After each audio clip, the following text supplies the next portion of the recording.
Hello friends, मैं रीना स्वागत करती हूँ आपका आपके अपने YouTube channel to the point में। 11 की क्लास के बच्चे 11 का होम साइंस आज मैं शुरू करने जा रही हूँ। क्लास 11, ठीक है। इसमें आपका पहला खंड जो है खंड शरीर क्रिया विज्ञान फिजियोलॉजी जो है, इसमें इकाई फर्स्ट में आप लोग को पढ़ाऊँगी। इकाई फर्स्ट जिसमें आपका है जीवित कोशिकाओं का, ठीक है, जीवित ऊतकों की कोशिकीय रचना, यानी कि हमें क्या पढ़ना है, एक रचना पढ़नी है कोशिका की। ठीक, देखिए प्रस्तावना यानी छोटा से परिचय दिया गया है कि सृष्टि ईश्वर की क्या है, एक अद्भुत रचना है। बिल्कुल सही है कि हमारी सृष्टि जो है वो ईश्वर की एक अद्भुत रचना है। इस सृष्टि में ईश्वर ने अनेक आश्चर्यजनक वस्तुओं की रचना की है। ये बात बिल्कुल सही है कि हमारी सृष्टि में क्या है, बहुत ही ऐसे आश्चर्यजनक वस्तुओं की जो है रचना हुई है, जिसे हम लोग देखकर आश्चर्यजनक रह जाते हैं। ठीक है,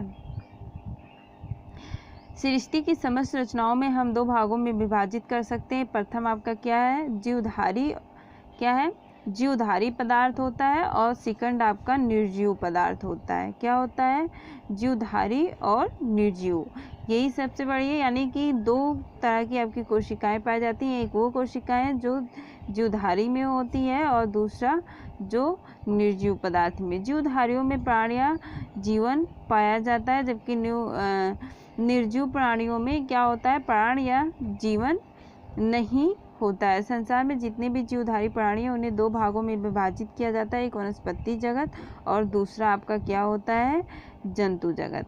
पहला वनस्पति, दूसरा जंतु। ईश्वर की सभी रचनाओं में सबसे अधिक विचित्र रचना किसकी है, मनुष्य की होती है। किसकी होती है, मनुष्य की होती है। ठीक, उसके बाद देखिए हम लोग पढ़ेंगे कोशिका। क्या पढ़ना है, सेल पढ़ना है हमें, कोशिका। तो देखिए जिस प्रकार हम लोग किसी भवन को बनाते हैं, ठीक, किसी भी भवन का निर्माण करते हैं, तो उसमें हमें क्या, ईंट, सीमेंट, मिट्टी इत्यादि की ज़रूरत होती है। उस घर को बनाने के लिए विभिन्न सामग्रियों की ज़रूरत होती है एक घर को बनाने के लिए। उसी प्रकार जो सभी जीवधारी होती हैं उनकी रचना भी अनगिनत जीवित इकाइयों द्वारा होती है, परंतु इन कोशिकाओं में समानता होने के विपरीत भी समानताएं पाई जाती हैं। यानी कि हमारे शरीर की रचना किससे हुई है, कोशिकाओं से हुई है। किससे हुई है, कोशिकाओं से हुई है। और इन कोशिकाओं की रचना और इनकी समानता, इनकी बनावट हमारे शरीर में अलग अलग जगहों पे अलग अलग तरह की होती है। ठीक है, देखिए परिभाषा है आपका, जीवधारियों के शरीर की रचना असंख्य छोटी बड़ी इकाइयों द्वारा, ठीक, जीवधारियों की शरीर की रचना अनेक छोटी बड़ी इकाइयों द्वारा होती है। इन्हें हम क्या कहते हैं, कोशिका या सेल कहते हैं। ठीक है, देखिए आप लोगों ने एक छोटा सा उदाहरण दिया जाए, जैसे आप लोग फेयर एंड लवली का ऐड देखते हो तो उसमें क्या दिखाता है कि ऊपर की स्किन हमारी डेड हो गई, तो अगर कहीं की भी आप स्किन लेते हो तो किस तरह से बना हुआ दिखाई देता है, इस तरह से ऐसे बने हुए होते हैं। ठीक, ऐसे ही बने हुए होते हैं। तो ये रचना आपकी दिख रही है, ठीक है, ये आपकी क्या है, यही आपकी कोशिका है। ये सारी कोशिकाएं हैं, ये कई कोशिकाएं, ये सब एक एक करके कोशिकाएं, इसी से हमारे शरीर का निर्माण हुआ है। ठीक है, इसी से हमारे शरीर का निर्माण, ये एक कोशिका की बाह्य संरचना होती है। ठीक है, ये कोशिका होती है। अब इसी कोशिका को अगर हम लोग क्या करें, जो उसका एक ये भाग है, ये, ठीक, इसी के जो ये इस तरह से बन के आपका शरीर ये अनेक कोशिकाओं से, असंख्य कोशिकाओं से मिलकर बना है, तो हम लोगों को सिर्फ एक कोशिका का अध्ययन करना है। यानी कि इसमें से हम एक कोशिका को सूक्ष्मदर्शी द्वारा देखेंगे, या अणु यंत्र जो होता है उससे देखेंगे, तो उसकी संरचना हम लोग देख पाएंगे। वो इतनी बारीक कोशिका हमारी होती है। ठीक है, तो हमारा क्या है, ये परिभाषा में जीवधारियों के शरीर की रचना असंख्य छोटी बड़ी इकाइयों द्वारा होती है, जिन्हें हम कोशिका कहते हैं। ठीक है, तो जो हमारे शरीर का निर्माण करती है, जो भी इकाई हमारे शरीर का निर्माण करती है अनेक छोटी बड़ी, उन्हीं को हम क्या कहते हैं, सेल्स या कोशिका कहते हैं। ठीक है, देखिए हिस्ट्री थोड़ा से पढ़ लेते हैं, इतिहास यानी कोशिका का इतिहास पढ़ लेते हैं। तो सबसे पहले क्या है, रॉबर्ट हुक। अब पूछा जाए कि कोशिका का खोज किसने किया था, तो रॉबर्ट हुक ने आपके कोशिका का खोज किया था, ठीक है, जिसका नाम इन्होंने कोशा रखा था। और रॉबर्ट ब्राउन ने क्या किया था कि जो कोशा था या जो कोशिका थी उसके बीच जो केंद्र पाया जाता है, ठीक है, केंद्रक जो होता है, रॉबर्ट ब्राउन ने केंद्रक जो होता है उसकी खोज की थी, ठीक है। तो कोशिका की खोज, कोशिका की यानी कि सेल की खोज आपकी किसने की, रॉबर्ट हुक ने की। और केंद्रक का खोज किसने किया है, रॉबर्ट ब्राउन ने केंद्रक का खोज किया। किसका किया, केंद्रक का, ठीक है। और जो है आपके हिस्ट्री में आगे ही देख लीजिए, तो हक्सले जो थे इन्होंने प्रोटोप्लाज्म जो था यानी कि कोशिका के अंदर जो तरलीय पदार्थ पाया जाता है, जो द्रव पाया जाता है, प्रोटोप्लाज्म की खोज किसने की थी, तो हक्सले ने की। किसने किया, हक्सले ने किया, ठीक है, जिसे जीवन का भौतिक आधार माना गया, ठीक है। फिजिकल बेसिस ऑफ लाइफ यानी कि बेसिस जो फिजिकल हमारी जो शरीर की लाइफ का जो एक वो माना जाए जीवन का, तो वो क्या है आपका, इसको प्लेटोप्लाज्म को माना गया, ठीक है। इसकी खोज किसने की थी, तो हक्सले ने की थी। किसने की थी, हक्सले ने की थी, ठीक है। आगे बढ़ेंगे, आगे देखिए क्या है, देखिए विल्सन जो थे ये प्रत्येक प्राणी की अनेक इकाइयों का संगठन समूह कहा। इन्होंने आपके जो विल्सन महोदय थे, कौन थे, विल्सन महोदय ने क्या किया, इन्होंने कहा कि प्रत्येक प्राणी होते हैं उसमें अनेक इकाइयों का संगठन का समूह होता है, ठीक है। और हरमैन ने इस क्रियात्मक समूह कहा। हरमैन ने क्या कहा इसे हरमैन ने इसके क्रियात्मक यानी कि जो भी हम कार्य कर रहे हैं, जो भी हमारा शरीर कार्य कर रहा है, जीवित है, जो भी चीज़ें कर रहा है, उन सब का एक समूह इन्होंने बताया। किसने, हाइमैन ने, ठीक है। अब देखिए, परंतु ग्रे द्वारा ये जीवन के परमाणु इकाइयाँ यानी कि आइटम्स एंड यूनिट जो कि कोशा के आंतरिक एवं बाह्य वातावरण में अपना पोषण तथा प्रसारण करने में समर्थ होती है, ठीक है, ये ग्रे द्वारा ने बताया गया। देखिए आपकी छोटी सी ये इसका ये बाह्य रूप है यानी कि ये जो आप एक साधारण कोशिका की साधारण मैंने जो भी बताया कि स्किन आपकी किस तरह से करके बनी होती है, ठीक है। ये आपकी स्किन इस तरह यानी कि शरीर जो है, शरीर के अनेक कोशिकाओं से इस तरह से मिलकर बना है, तो उसी में से एक कोशिका को लिया गया है। ये उसका एक बाह्य रूप है। क्या है, उसका एक बाह्य रूप है। तो सबसे पहले हम लोग क्या देखेंगे, इसका जो बाह्य रूप है यानी कि ये वाला पार्ट आपका जो है, ये वाला पार्ट आपका क्या है, ये आपका है केंद्रक। क्या है, केंद्रक है, ठीक। उसके अंदर एक पार्ट आपको दिख रहा है ये छोटा सा, ठीक। ये कौन सा पार्ट है आपका, ये आपका केंद्रिका। क्या है, उसका केंद्रिका यानी कि देखिए केंद्रक क्या है, वो एक बीच का भाग हो गया और उसके बीच का ये हो गया, ठीक। ये केंद्रिका हो गया।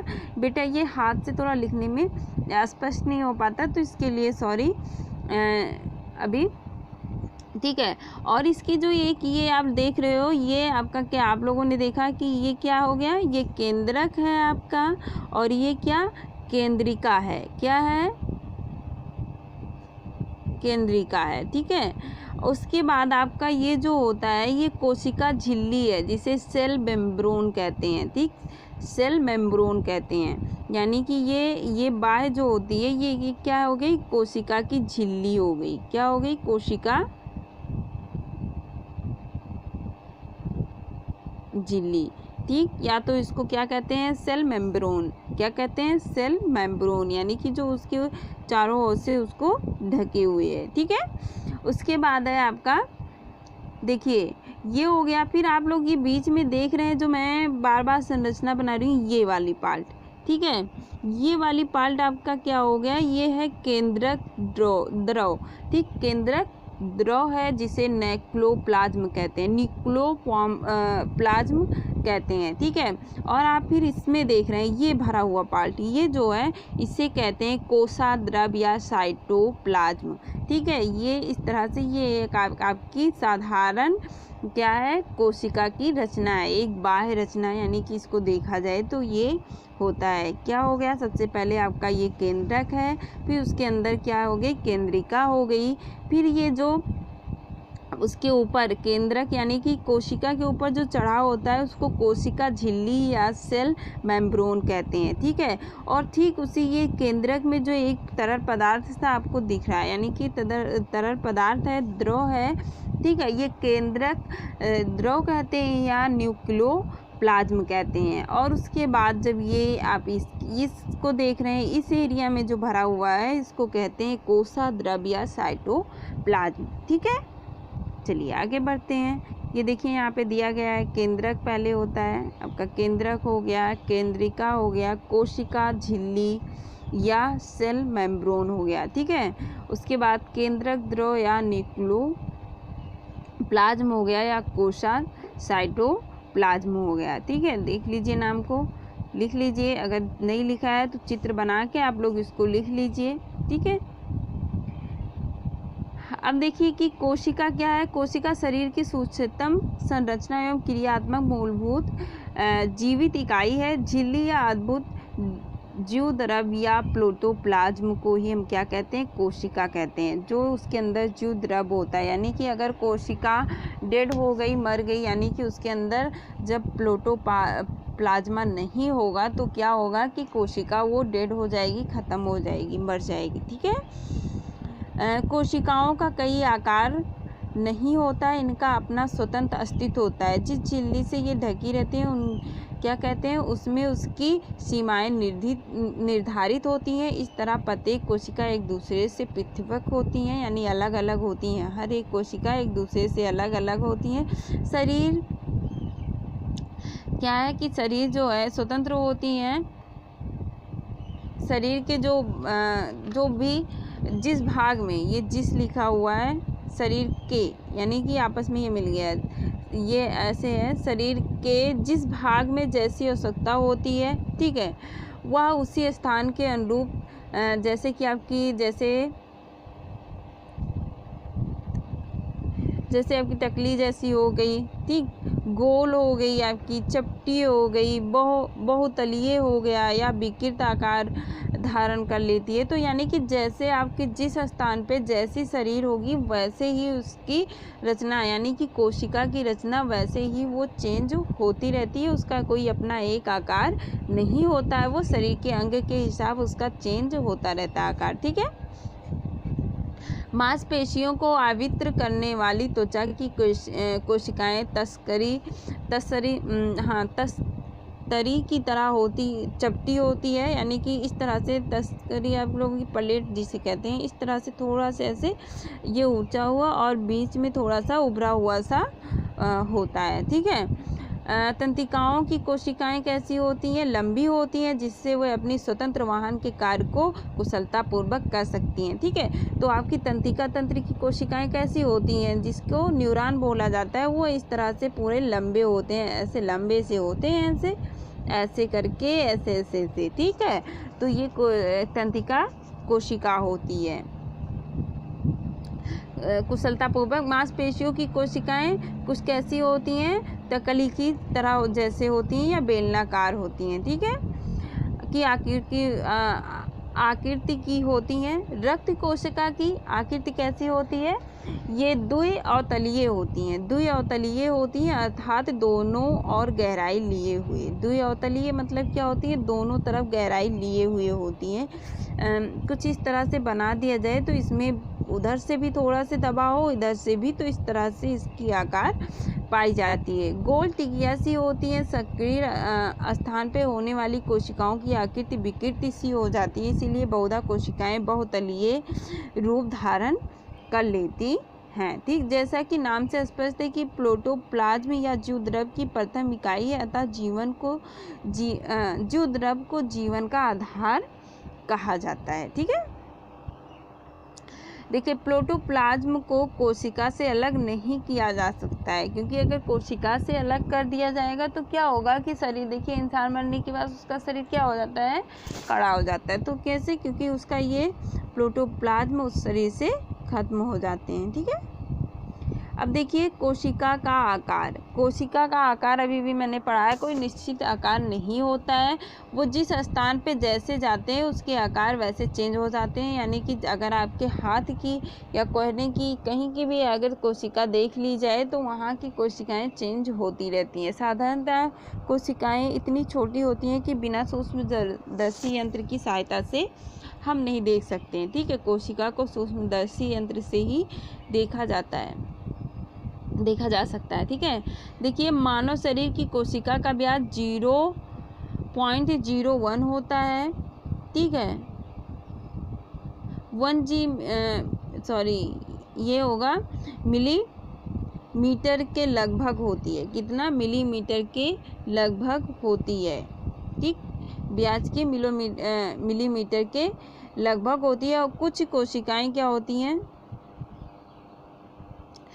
कुछ पूर्ण आकार की भी होती हैं, जैसे शुतुरमुर्ग का अंडा जो होता है, ठीक है, वो भी एक कोशिका होती है। तो वो 7.10 सेंटीमीटर का होता है। ठीक है, भार 1 किलोग्राम का होता है। किसका, शुतुरमुर्ग का जो अंडा होता है। ठीक है, अब देखिए हम लोग पढ़ेंगे कोशिकाओं का वर्गीकरण। क्या पढ़ेंगे, कोशिकाओं का वर्गीकरण। तो कोशिकाएं अनेक प्रकार की होती हैं। ठीक है, कोशिकाओं का प्रकार तथा कार्य विभिन्न होते हुए भी उनकी मूल रचना जो होती है एक समान होती है। मूल रचना तो समान ही होगी लेकिन कार्य अलग अलग होते हैं।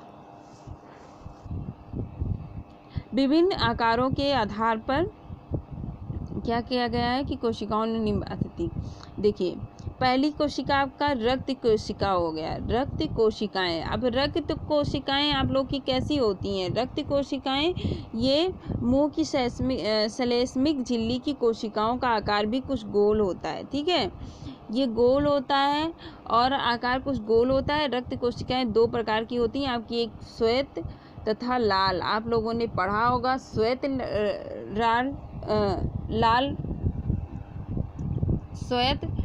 कणिकाएं और एक आपकी होती हैं लाल। ठीक, तो श्वेत आप लोगों ने पढ़ा है, ठीक,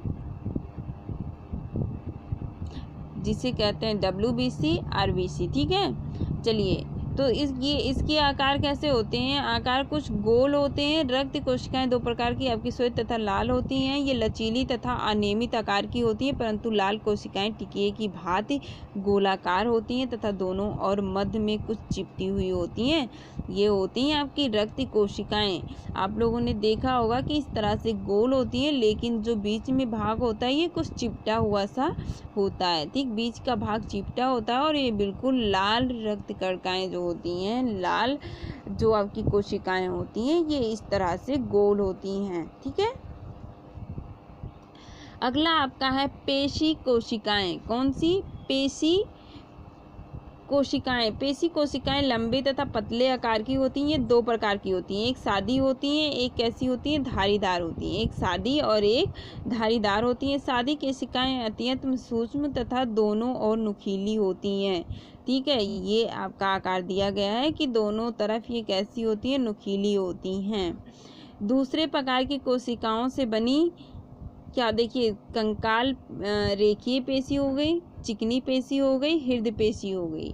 हृदय पेशी यानी कि जिससे आप लोगों का हृदय बना हुआ है उसे हृदय पेशी कहते हैं। यानी स्वतः अपने आप ही स्वेच्छा के अनुसार वो अपना कार्य करती रहती है। मांसपेशी को यदि ध्यान से देखा जाए तो इसमें धारियों सी प्रतीत होती हैं। यानी कि ये जो आप लोग की एक रचना देख लीजिए कि जो आप लोग की पेशी के कोशिकाएं होती हैं कुछ इस तरह से बनी हुई होती हैं। ठीक है, बीच में किनारे पे दोनों नुकीले होते हैं, ये उसका केंद्रक होता है और उसमें कुछ ऐसे धारी सी बनी हुई आप लोगों को दिखाई देगा। ये आपकी पेशीय कोशिकाएं होती हैं। ठीक है, सादी कोशिकाओं से बनी मांसपेशी क्या होती है, सादी पेशी तथा धारीदार कोशिकाओं से बनी मांसपेशी धारीदार पेशियां कहलाती हैं। ठीक है, समझ में आ रहा है, समझ में आ रहा होगा क्योंकि मैं पूरी कोशिश कर रही हूँ समझाने की। सादी मांसपेशी मानव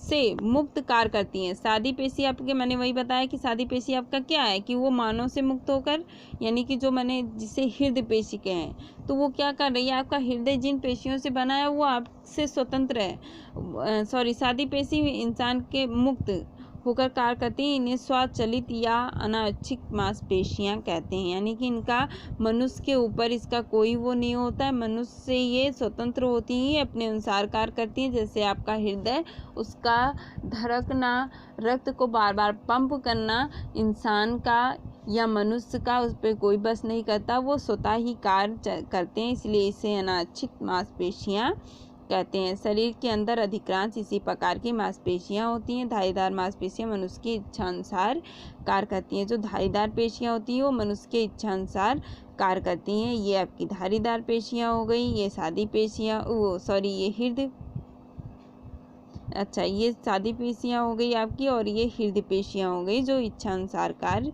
अनैच्छिक होती हैं। ये अनैच्छिक पेशियां हैं, ठीक है, ये मनुष्य के अनुसार कार्य करती हैं। ठीक, अब आपका आता है तीसरा, अस्थि पेशियां। देखिए अस्थि कोशिकाओं का आकार कुछ कैसे होता है, कुछ कैसे होता है, कुछ कंकाल जैसा होता है, जिसमें चारों ओर से कुछ छोटे छोटे रेशे निकले रहते हैं, जो कि अत्यंत सूक्ष्म तथा रक्त कोशिकाओं की तंत्रिकाओं द्वारा चारों ओर से घिरे रहते हैं। आपकी अस्थि पेशियां कैसी बताई इन्होंने कि कुछ सूक्ष्म होते हैं, और जो आपकी रक्त पेशियां होती हैं, यानी रक्त पेशियां क्या करती हैं कि अस्थि पेशियों को चारों तरफ से इस तरह से घेरे हुए होती हैं। ये कुछ इस तरह से ऐसे बनी हुई होती हैं। कौन सी पेशी होती है आपकी इस तरह से बनी हुई, आपकी अस्थि पेशियां इस तरह से बनी हुई होती हैं। ठीक है, तंत्रिका कोशिकाएं, जो कि मैंने अभी आपको बताया, तंत्रिका कोशिकाएं कैसी होती हैं, तंत्रिका कोशिकाएं कुछ षष्ठकोणीय होती हैं। षष्ठकोणीय देखा जाए तो आपका ये बीच में इस तरह से देख लिया जाए, ऐसे केंद्रक होता है, और इस तरह से करके ये बनी हुई होती हैं। इसमें से ऐसे करके ऐसे वो पेशियां निकली हुई होती हैं। ठीक है, इस तरह से ये ऐसे नीचे तक जाती हैं। तो इस तरह से आपकी कौन सी पेशियां होती हैं, तंत्रिका कोशिकाएं होती हैं। ठीक है, ये सूत्र कुछ अधिक लंबे होते हैं, यानी कि जो मैंने अभी संरचना बनाया था, ठीक है, ये इस तरह से करके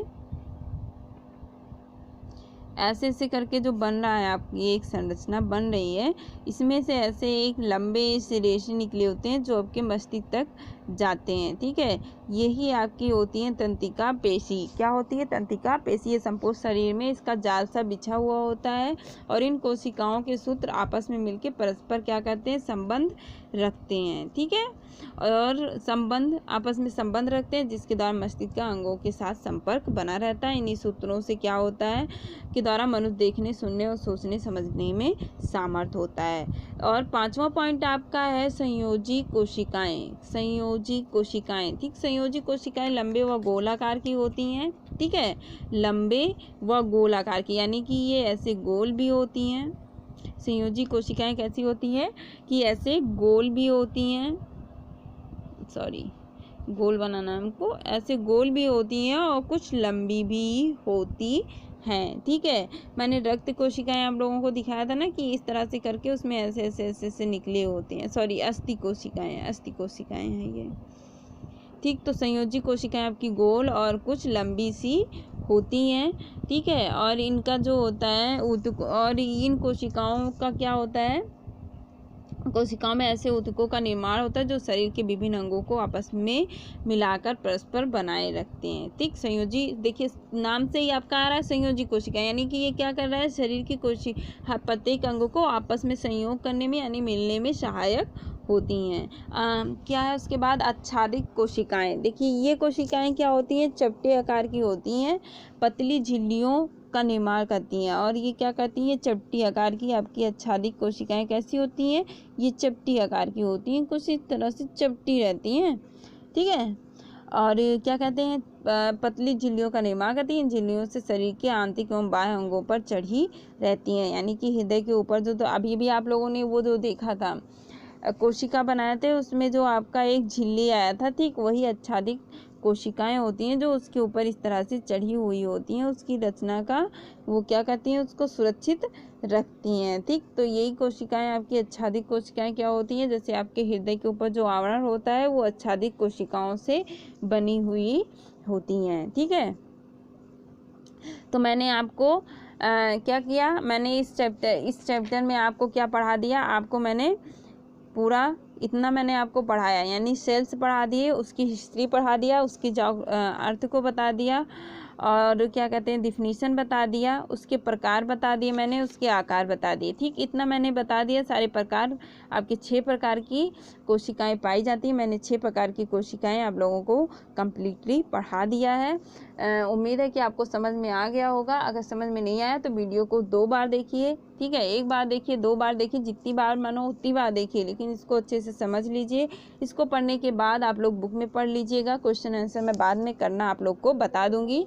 ठीक है, और वीडियो अगर आप लोग को पसंद आई हो तो प्लीज़ वीडियो को लाइक करिएगा और अपने दोस्तों के साथ शेयर भी करिएगा, और साथ में जो बच्चे नए हैं वो चैनल को सब्सक्राइब कर लेंगे। अगली वीडियो में इसी चैप्टर के नेक्स्ट पार्ट में, यानी कि हम इसमें क्या पढ़ाएंगे, अगला पार्ट हमारा होगा कोशिका की आंतरिक संरचना।